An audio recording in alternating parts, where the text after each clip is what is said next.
Ang pagpupulong daw na ito ay may kaugnayan sa ICC case ni Digong, sabi netong si Marcoleta.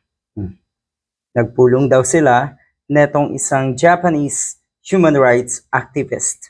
Oh, ano magagawa netong isang Japanese human rights activist? Paano?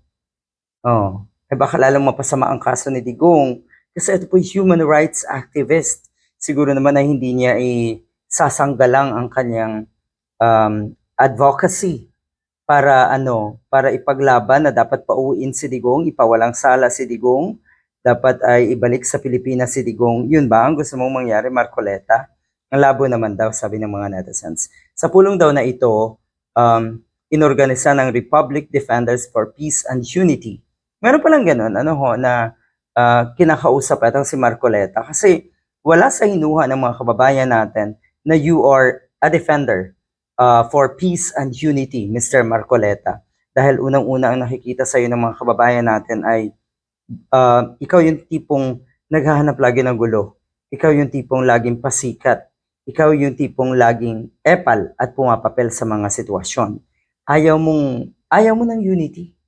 Hindi kayong taong gusto ang unity.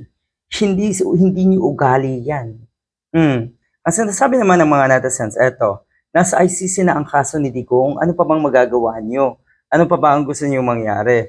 Alam na ng buong mundo kung ano ang kasalanan ni Digong, alam ng buong mundo kung bakit nakakulong ang dating presidente, o alam din ng buong mundo kung ano yung ginawa nga netong si Duterte. So hindi pwedeng baguhin. Ito'y parte na ng kasaysayan na minsan sa ating buhay, minsan sa ating lipunan, sa ating bansa, nagkaroon tayo ng berdugo na presidente na walang habas ang pagpatay sa mga kababayan natin. Yan ang buong katotohanan. Lalong mapapasama si Digong sa mga binabalak nyo na ganito, Mr. Marcoleta. Ang sinasabi naman ng ilan, ito'y palabas lamang, pautot lamang ni Marcoleta at ng kanyang anak na si Paulo Marcoleta.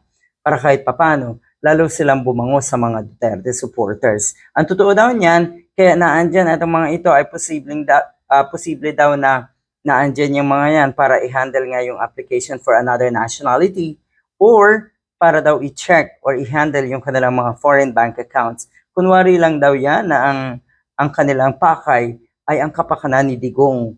O sa puntong ito, gamit na naman si Digong. At mukhang okay lang sa mga Duterte na yung mga taga-suporta nila ay ginagamit si Digong sa pansariling interes katulad nga nito si Marcoleta. Okay na okay lang sa kanila na sila ay naggagamitan. 'Di ba? Ang lala.